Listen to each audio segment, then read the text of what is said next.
Hey guys, welcome back to the Results Junkies podcast. We're turning back time and looking at layoffs.fyi to get an idea of where things are right now, which quite frankly isn't pretty, even though the overall economy seems to be improving. And interesting decisions from Apple for Europe, and they sort of contradict where they stand on how they're handling the App Store in the US based on rulings here. So, how long before that stuff comes to the US? Mr. Singh, how the heck are you today? I'm good, man. It's been a crazy week. The beginning of the year I don't know how it is for you, but I just feel like everybody came back from the holidays and like got more and more energy every week back in the month of January. So like the demands, hey, you got a sec, hey, you got to meet this person. Like it's just, I think I said yes to a little too much in January. Yeah, it's always the way it is. People take the holidays off and they sort of stretch. Like it used to be Christmas to New Year's, and now it's like, the 21st to New Year's, and maybe 21st to like the 4th, and that period gets longer. And then all of a sudden everybody's back. It's like, "Hey, are you working this week?" It's like, "Well, I worked last week and the week before." Yeah, Uh, yeah, exactly, so time to exactly. get ramped up, and we are what 2 3 weeks away from showing up in Sioux Falls, South Dakota. And the Actually, weather's looking not w- horrible. well, When it when drops, this will be episode goes live, we'll be 2 weeks out from Sioux Falls. a little more. It'll be 17 days, 18 days, something like that. Hey, look, the people didn't come here for math, okay? So it's somewhere between Thank 2 and 3 God. weeks. Thank God they didn't come here for math. We wouldn't want that. Hopefully, they didn't come here for humor because 'cause we're not that good at that either, so but investing we seem to do well with, and understanding the economic climate, and, for folks that are new to the video side of the show, you may not have heard us discover the site layoffs.fyi, call it, a year and a half ago. But it's an interesting site that keeps track of quote unquote tech companies. I use that term a little bit loosely because some of the stuff that's on there isn't necessarily full on tech, if you will. But they keep track of tech companies and what they've laid off for employees, and they allow you to sort by some interesting characteristics. So for example, Paul was just sorting by the amount of money raised for some of these companies. And it's it's been one of those things that the economy, I think Paul, you'd agree, like, the economy definitely feels like it's getting better, but when you look at these numbers, there are some pretty meaningful companies shedding some pretty meaningful employee counts. Yeah, okay, so, that first, comment you made or question you asked there about, like, maybe I could agree that the economy is getting better. I don't know, I think, like, you and I both live in Northern Virginia, so it's a bit insulated, I think, from the real world. So it sort of feels normal here, but for a lot of folks that I've talked to, across the country and everywhere else, like it's not necessarily getting that much better. But again, these are just anecdotes. But these layoffs, I think, are just we're still kind of shaking out all those excess venture dollars that were in the market 2 years ago. One of the things I thought was really wild when we checked out that site is that, we're not even at the end of January yet, and it's showing 24,000 layoffs, in the first 25, 26 days of the year, which is wild. I mean, obviously that's unfortunate, but it's just wild. But again, I think it just speaks to all the venture dollars shaking out. I think these layoffs are less about the economy and more about the sort of frothiness that was abundant, between the beginning of COVID and probably, the middle of 2022. That 2-year period was just wild. Yeah, it really was, and I would say some of the things that stand out to me here for different reasons. So, Google definitely stands out to me, and Microsoft as well, to be on the list. Not because I'm surprised by it per se, but because it's multiple times that they've gone to the well on the in layoffs in terms of the last, call it, 18 months to 2 years. eBay with 1,000 employees. I will say I was a little bit eBay's still surprised. around. But as I say, I was a little surprised that eBay could lay off 1,000 employees, Yeah, and that's I mean, right. like, without there being like, I mean, I still think it's something of a viable platform, but according to the numbers, 1,000 employees is almost 10% of their workforce. So I was surprised to hear that eBay still had 10,000 employees. That's wild. It I had no is. idea. I had no It just idea. seems like a lot of employees I for I somebody who's essentially, a marketplace. They don't take goods in and ship them. So I'm still shocked at, like, what the 9,000 people that are left are doing. That might be a whole episode in itself. I'm still surprised that eBay's around. I don't again, maybe I just live in a weird bubble in Northern Virginia and we don't eBay things, but You guys might yeah. not. I still hear enough about eBay from, employees, in our brick and mortar stuff, the restaurants and things like that. So it's still somewhat relevant, but What do they use it for? Like, just to actually sell stuff? well, that's kinda what they do. Yeah, eBay's No, kinda but, like, what you do you buy and buy sell. on eBay? What do you sell? Like, I don't know, I okay, this maybe we're getting off topic here. I just, Oh, yeah, no, eBay I mean, there's a number of, I would say, business like, using Disney as an example, there is a large chunk of Disney resellers, people who have an annual pass, buy stuff on a discount, and sell stuff like crazy on eBay. That's one path.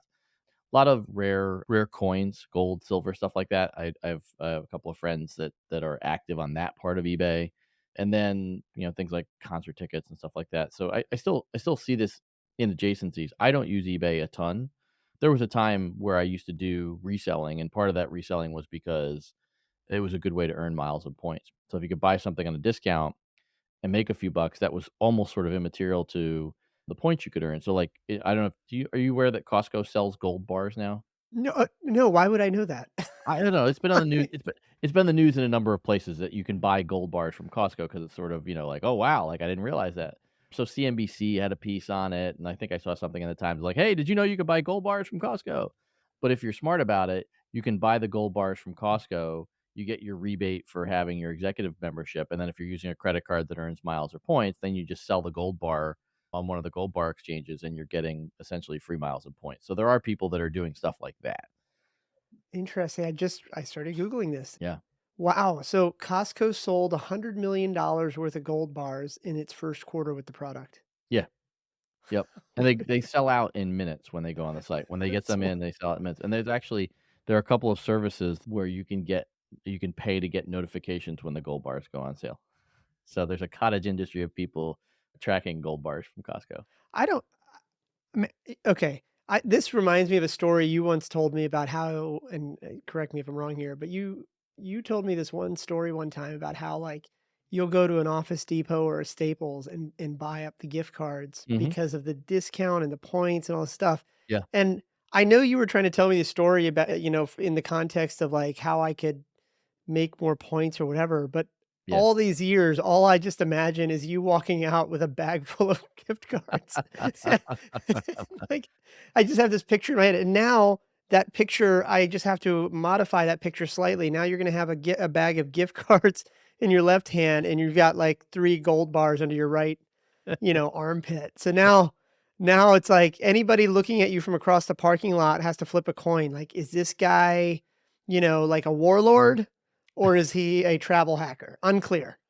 And neither one should matter, they just need to know if I'm carrying a gun or not so they know whether to mug me. That's r that's right. That's right. Uh A couple other ones that were interesting on the list here, for me, and one of them is not necessarily parochial to where we invest, but sort of like the brick and mortar side where the restaurants we own. Swiggy laid off 400 employees, and Swiggy is one of the largest third-party delivery companies in India, so their version of Uber Eats or DoorDash. So I thought that was interesting that they were shedding that many employees. SAP laid off 8,000 employees. I don't have a lot of visibility into SAP. I would say probably the only thing that surprised me there was that 8,000 employees is apparently less than 10% of their workforce, Yeah. which was an OMG moment for me that they have Yeah. almost 100,000 employees. Yeah. The Wayfair layoffs, didn't necessarily surprise me because I assume those were a lot of Bed Bath& and Beyond employees that they absorbed. So, I mean, but, sort of a mixed bag of companies here, and then a lot of smaller companies that I think some of these you and I know. ChargePoint, they're one of the largest non-Tesla branded providers for electric chargers. Companies like Twitch and TikTok and Discord, sort of these newer messaging and social media platforms laying off employees were I would say a little bit of a surprise to me just because I feel like those are all still growth platforms. So it's interesting to think that some of these companies that we think should or could be in growth mode are shedding headcount. And from reading the articles, I can't quite tell because there are two different ways these things go. Sometimes you lay off because you're going in a different direction as a startup. It's like, hey, we were going down a B2C path and now we're going down a B2B path. And so these people need to go. We need to hire new people. Or just, hey, we're lowering headcount because we need to extend runway. It feels like it's the latter here. Can you clarify? It feels like it's the latter, like, runway-wise? I feel like I don't think TikTok is pivoting. I think if they're laying off, they're Oh, trying to yeah. extend runway. Twitch, Discord, like I don't. those don't strike me as companies that are changing direction. So I would imagine the layoffs are more about them trying to right size themselves financially. Oh, absolutely. And I think it's important to also recognize this table is really the only the stuff that is big enough to get picked up in some sort of news source.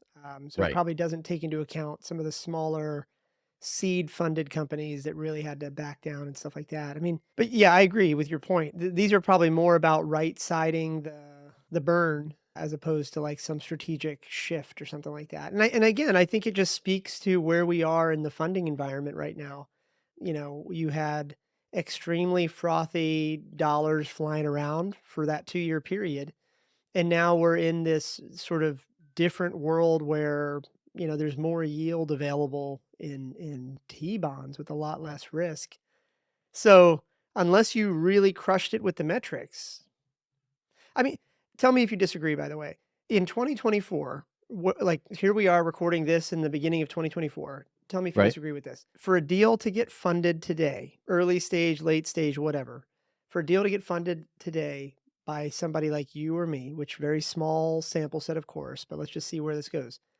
We either have to love the deal personally or be wowed by the traction professionally.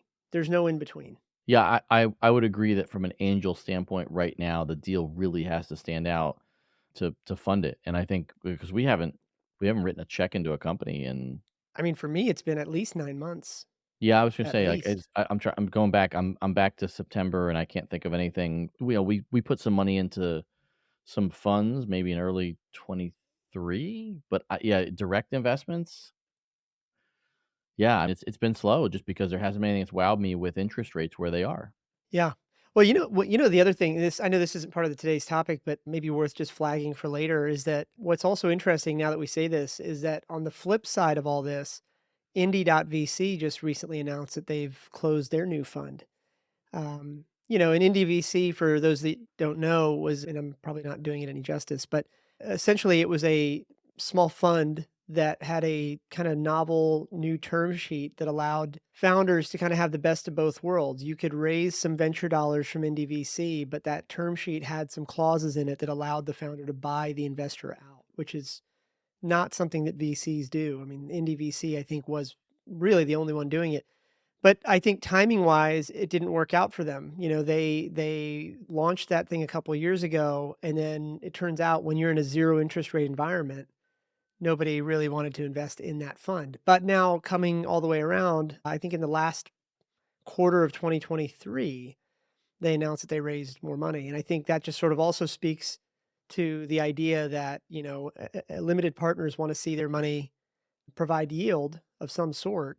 And, why take more speculative bets on early stage investments right now when you have other revenue generating or return generating investment opportunities that are available. So all this to say, I think I've said this a lot, and I think you would agree with me on this, is that like every year that goes by, I feel more and more convinced that founders need to understand more and more about finance, whether or not they want to raise money. They Right. they they do need to understand more and more about finance. You don't have to be a CFO, but you do need to kind of understand how money works, how it flows, and that'll tell you probably 80% of why decisions are being made, why you're getting funded, why you're not, why your customer's not, why, you get it. So, any bets, by the way? So if we're on the last week of January now and we're showing 24,000 layoffs, I think when I looked at this in the pre-show, 2023, it was showing something like a quarter million layoffs or something like that. What's your gut say? Are we tracking towards another quarter million this year? Higher, lower? Probably just a dart at the wall here at this point. Well, I What do you think, think? like, I've heard some bits and pieces that rate cuts might be slipping later in the year, and so I will couch my answer to say the later that rate cuts slip, the greater the chance is that there are massive amounts of layoffs, because I do think there are a number of companies that are holding on by, literally their fingernails, and they're hoping that the environment changes, and I think one of the most compelling ways for the environment to change right now is for interest rates to go down because it means that investors can't get as solid of a yield just by parking money in T-bills and stuff like that. So, Mhm. I think interest rate reductions would be helpful to freeing up this log jam of capital.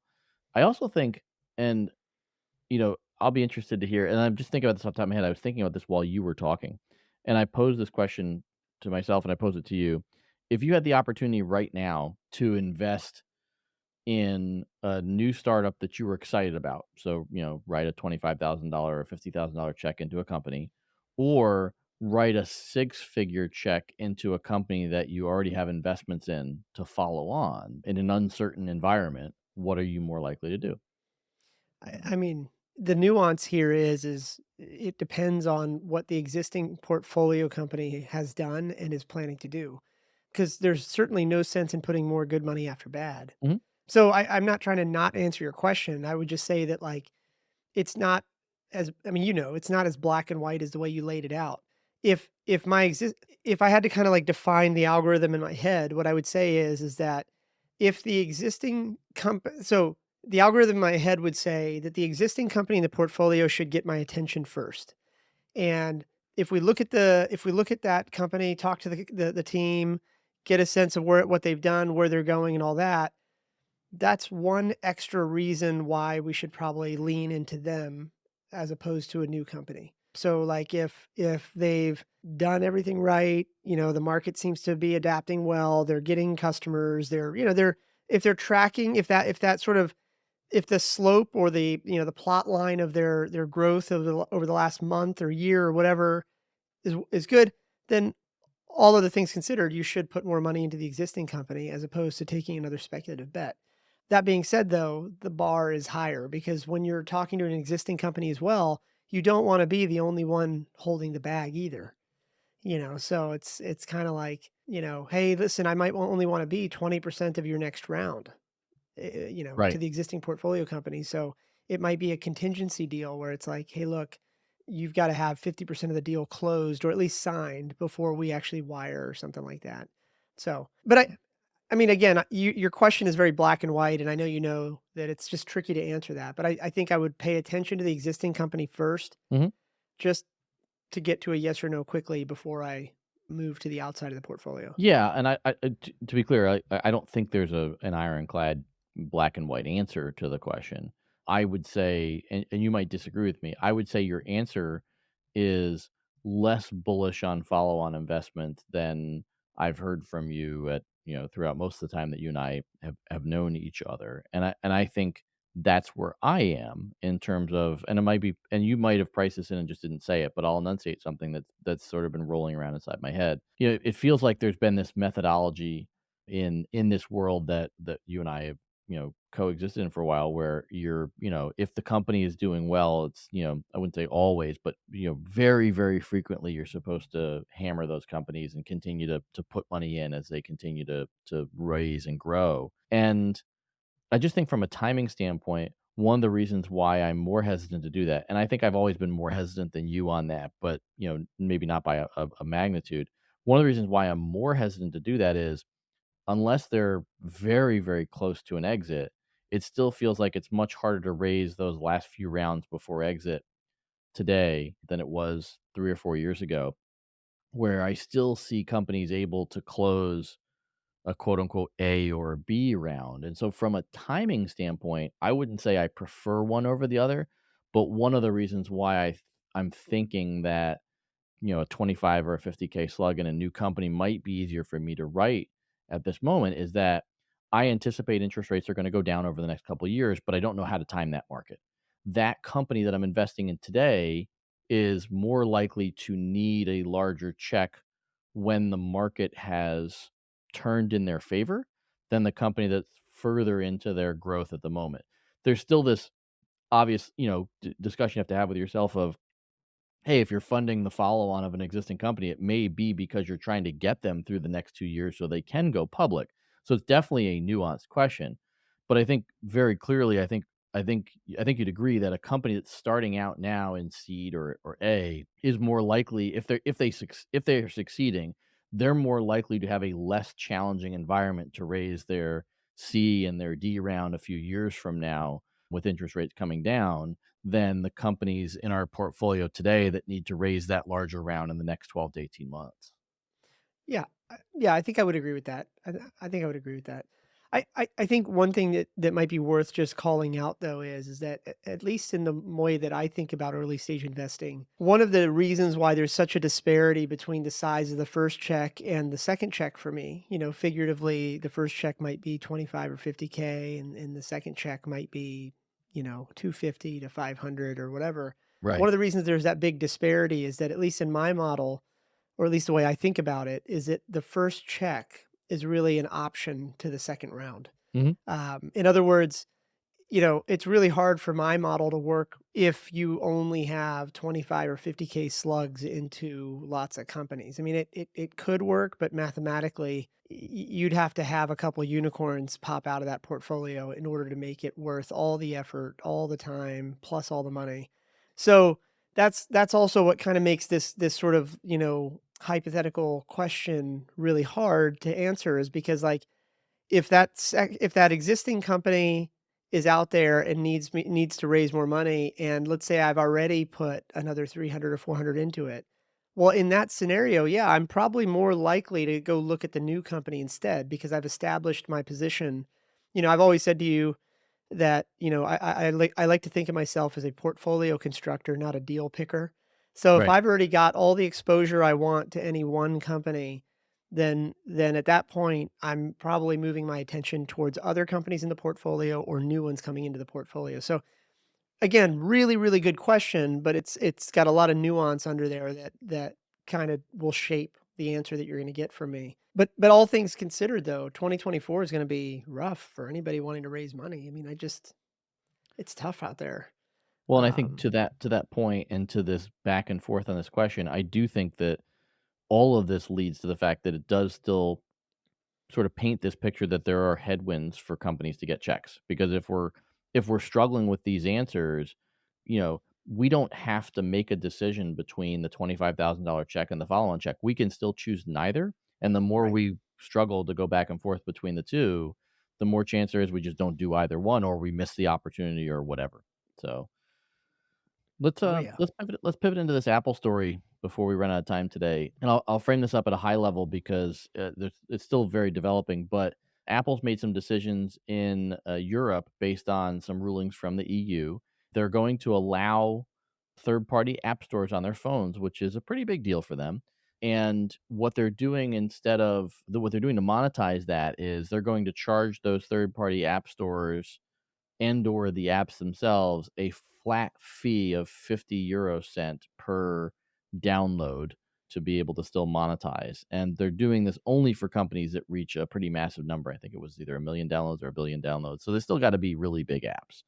And this stands very much in a contrast in the US, where with the Epic Games lawsuit that I would say they won, but that was favorable to them, the result, they're actually pushing more to charge commissions in the US to companies that choose to take their payment off the Apple platform. So if you're Hmm. Spotify and you have people signing up on your own website, Apple still wants to charge you a commission to be on those Apple devices. So, not that either one of us has a crystal ball, but I kind of feel like it's more likely that we'll see the European Union model come to the US than the US model go to Europe. But I'm curious what your thoughts are. I agree with that. Yeah, I agree with that. I think it's more than yeah, I like the way you said that. It's more likely that the European model will come here, as opposed to the opposite. It's interesting, like, the guys from 37 Signals, I think I sent you a tweet about this right before the show, but the guys Yeah. from 37 Signals are, like, really, noisy about this whole thing because it's affecting them and a lot of other developers right now as well. But anyway, the point is though, is that like I think it's gonna be interesting to watch to see what happens over the next couple of years here in the US. I think that I don't know about you, but at least in my portfolio, we don't have any companies that are primarily monetized through the App Store. Mhm. So I feel like I'm a little underqualified to even have too much of opinion on this, but I do wonder if that's because more and more founders are realizing that it's not all that it's cracked up to be. Like, unless you're like I don't know, a gaming company or like trying to be the next TikTok or whatever it is, it, maybe the juice isn't worth the squeeze in terms of putting out a monetizable app. So I don't know. I don't know if that's. I'm sorry, I'm horrible at my words today, but I think I can't. I don't know if that's. I don't know if the lack of monetized Apple Store apps in my investment portfolio is so low because I am biased away from them, or if the founders themselves are kinda like, "Hey, we're not." I don't know. I don't know if that makes sense, but in there, like, but I do think I think you're right. I think that the EU model is more likely to come here than the other way. I did think it was interesting, that tweet I sent you earlier about how in the EU, if you do wanna become one of those third party marketplaces, in addition to the 1, 2, 3, 4, 5, 6, 7, 8, 9, 10. In addition to the other 10 bullet points that you have to comply with, the 11th bullet point says that you have to have a standby letter of credit from an A-rated financial institution of €1,000,000 to establish adequate financial means. Like, that right there is gonna knock out a lot of aspiring people and Yes. marketplaces. So it'll be interesting to see where that goes. I also don't Uh, have I'll be honest, I don't have an issue with that. To me, it's a little bit like regulation without government interference. So it means that the platform has to have some level of legitimacy. And the reason why I think that's important for consumers is that you're talking about now handling a massive amount of payment information. And I think, Apple, I wouldn't say I never worry about, my payment security with Apple, but I rely heavily on Apple's security for payment because I use Apple Pay on my phone yeah, and all that stuff. So I do like they're pretty high on my trust level, and yeah. I don't have an issue with Apple saying, "Look, if you want to play on our platform, you need to have robust protections in place." I do think what was interesting about and this goes back to your comment on the majority of the Well, companies are. hold on, let me push back on that though. That I agree with the principle of what you just said there, but by definition, a new marketplace has no developers on it. It has no apps on it. It has Mhm. nothing. So what so the way this is worded though is this is saying you need €1,000,000 coverage before you can even get approved. So this is really more about blocking potential competitors. I don't, but a This million. is Well, yeah, but to get $1,000,000 letter of credit, you don't necessarily need $1,000,000. You're asking a bank ah, to write a letter of credit. So, like, I can have assets. Like, if I have a house that has equity, I can pledge that house to the bank, and oh, they'll okay, okay. Yeah, yeah, I get that. Yeah, and they'd yeah. write me a letter of credit. So it doesn't necessarily say that I have $1,000,000 parked in the bank. It just says I'm not, a college student with, $1,000 in the bank. I have to get $1,000,000 letter of credit, you probably need, something like 5 to 10 grand to have the bank write the letter for you, and you probably need assets approaching $1,000,000, but they don't have to be $1,000,000 in cash. It Okay. Okay. could be $1,000,000 in stock, or it could be a house or things like that. So just I think it establishes some level of you're not, it's not just a fly by night, company. And you're right. I know it's a blocking function. Don't get me wrong, but I actually agree with the blocking function. And I think it's better than the government regulating what an app store should or shouldn't have for protections. It's like, look, I mean, like, if you've got $1,000,000 of skin in the game, and you build an app store that loses a bunch of your company's money, chances are that those people are going to be able to have some sort of restitution from you if you have those sorts of assets, which I think is, I think that's reasonable. Yeah, Again, that's because we're fair. talking about payment data. Like, if it Right. wasn't payment data, I don't, I mean, like, if you're talking about in the old days where you and I used to buy software by, going to a website and clicking a button and somebody would mail it to us or they'd email us a link to download. Website? No, no, you'd walk into Circuit City and you bought a box. Right, right. So, like, if that was the way you're doing it, then somebody else is handling the payment, and Yeah. I have less of a concern. Like, to be clear, after the Circuit City buying in a box, which you and I both did, there was this middle period where, like, you'd buy remember, I don't know if you ever buy, like, Microsoft from Amazon back in the day where you'd buy the software on Amazon, and then if to get your Microsoft license, you would just go to a site that like a content delivery network that had the download, and you plug in your Right. code, and you'd be able to download the software. That's right. Well, that Yeah. content delivery network didn't have any payment information. It just needed to be able Right. to read my code. Yeah. And so, like, so that, like, that's all they were functioning. But once you function as a marketplace, like, I do think it's healthy to say, "Hey, look, you're in a marketplace. You should actually make sure that you can pay people back if their credit card gets stolen." You know, the funny thing is, this is totally irrelevant, but the funny thing is that, over in Sterling, there's that Target, and that right off of Route 7 there is that Target and PetSmart and all that. You know what I'm talking Yep. about? It's kind Yeah. of Sterling Cascades. I have no idea where you're going with this, but yes, go Okay, ahead. so I just remember, in high school and stuff like that, I'd hang out at the Circuit City that used to be right there. Yeah. And I just think it's so ironic now that 30 plus years later, I go to that same parking lot, the same exact parking spaces that I used to like screw around in, and I wait there on my phone for the guy to bring my delivery out from Total Wine. I mean, it's like 30 years. I was just telling my wife about it. I was telling Dana about this. I'm like, what? This just seems so ironic. I used to come here and hang out because I was like just screwing around with the guys or whatever. And now here I am just waiting, hiding on my phone, waiting for somebody to come outside with a box of wine for me every week. So And so we're gonna have this conversation at some point too, because we are so different on this in that it would never occur to me to order the wine ahead of time and pull into a parking spot and have them load it. I always wanna go, like, peruse the racks. So okay, but you gotta understand, I got 99 children you that do. are all under the age of, like, 7, Yeah, that's and, fair. That's so fair. the idea of unbuckling them is Yeah, insane. I don't yeah. wanna do that. You could leave them home while you peruse for wine, but then your wife might kill you. Correct. Alright, let's so I wanna touch on one more thing before we run out of time. On this Apple Store, you talk about how a lot of the companies in our portfolio don't think about monetizing through paid apps, and a couple of stats that Apple notes in this article, they said that about 3% of developers in the EU pay Apple's standard 30% commission, 9% pay the discounted rate of 15 to 17%, and 88% of developers pay nothing.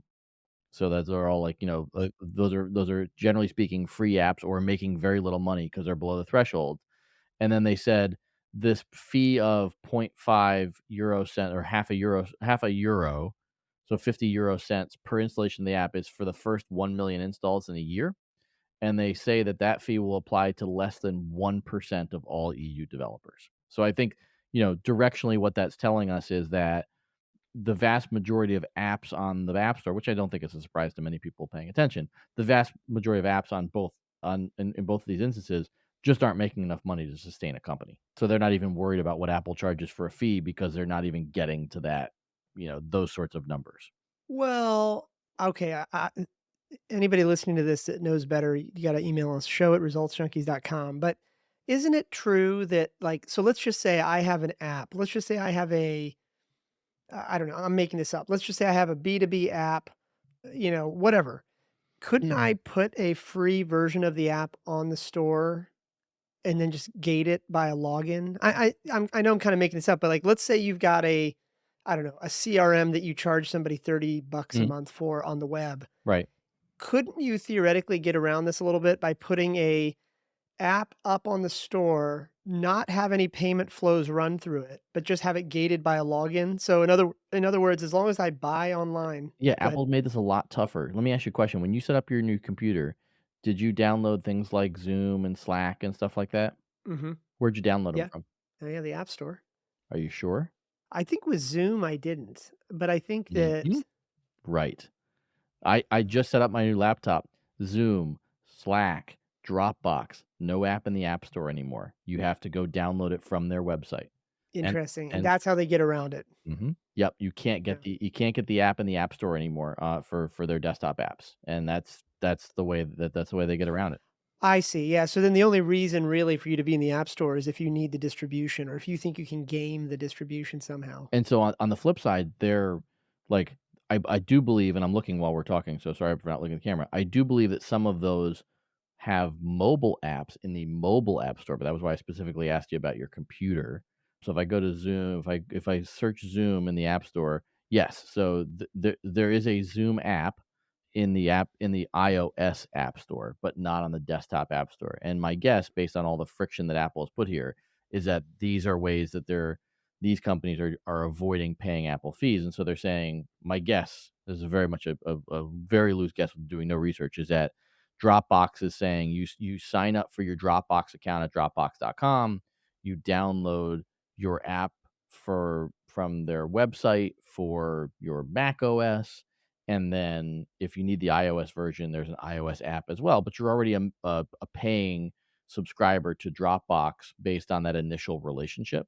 I don't know what happens if you were to download the iOS app for Zoom and sign up that way. My guess would be that Apple probably does get some level of commission from that. But if the customer starts on the desktop version, my guess is that Apple no longer has a claim to any sort of revenue there. That's my Yeah, guess as to what's happening. yeah. So I thought it was, I honest to God, I mean, I think that the last time I set up a laptop, I was able to download some of those apps from the desktop app store, but when I set up the new laptop, all of that stuff had to come from the websites, and it was easy, but it Yeah, but it was noticeable that none of that stuff is in the Mac desktop app store anymore. yeah. You know, it's interesting, like, the way you just described it, I just checked a bunch of my apps, like, yeah, you're right. It's like a lot of the business apps that I downloaded all Mhm. came from direct downloads, and Right. that's interesting. Yeah, But here's I but guess here you don't even think about it anymore, I guess. you don't, but here's one interesting exception that I'll give you, and it's something to think about. I was able to download my Microsoft apps, Excel and Word, to my desktop through the Apple App Store, and on those, I have a password. I just use my Microsoft 365 account, and that logs me into those apps. So so there are different models out there. Microsoft's the only one that I've seen that's done it differently when I re-download everything on my computer. So, Huh. That's interesting. all right, Well, seems like a I good place to tie it off. We got, yeah, man, let's tie it off there. So you got a new laptop. Look at you. well, I Is that waited. the I didn't wait until it died. Can you believe that? er, People do that, by the way. Sometimes people buy laptops before the old one dies. True wow, story. wow. I need to meet more people like this. Yeah, you should. You should. I I'll think introduce you to some. I will say I do think that I will not do that again. I think I will wait. I'll just wait for the new launches to happen, order a new one, and then just kinda get it going. So, yeah. I'm just really glad that we have this on video so Jeremiah can clip it and I can use it periodically over the next 5 years while you don't upgrade your laptop. Yeah. Well, I don't know. I will tell you the jump from like an Intel i5 to an M3 Pro has just been incredible. Like I'm just Unbelievable. not sure how I functioned. I was in meetings yesterday in DC from about 8:30 in the morning until about 5 o'clock at night, and periodically we would, leave the room for, quick break in between meetings or 30 minutes for lunch or whatever, so I would close the laptop screen. I realized at about 4 o'clock in the afternoon, I forgot to plug the laptop in, and it was still chugging along just fine. The battery life is just unbelievable. So, I agree. I love the fact that it just kind of runs. You know, I don't have to think about it at all. It's kind of nice. So, all right, all right, man. gotta get You to the traveling day. this week or where are you at? I You're think home I'm now. I think I'm anchored, man, until we go to South Dakota. I had this crazy notion of, like, trying to do a pit stop in Arkansas so that you could, like, film me getting off the plane in the last state, but my love of sleep has overridden my desire to hop on an airplane at the moment, so. Yeah. I don't think I know that many people in Arkansas. We got to figure out how to get a stop somewhere there. Like Bentonville seems cool, and there, you Mm. know, with Walmart and all that. Yeah. I've just never been there. I've been to Little Rock years and years ago, but it'd be kind of fun to find a reason to get down to Bentonville and kind of see what the scene looks like down there. So, More to come. uh, I got people asking when the next tour stops are, so start announcing dates. I will. Yeah. So Lubbock and Sioux Falls are locked in. With a little bit of luck here, possibly Albany, Vancouver, and maybe Toronto coming up. Send me some Lubbock dates so I can All put it on right, the calendar. will do. All right, All right, man. man. Well, have a great week, and I'll talk to you soon.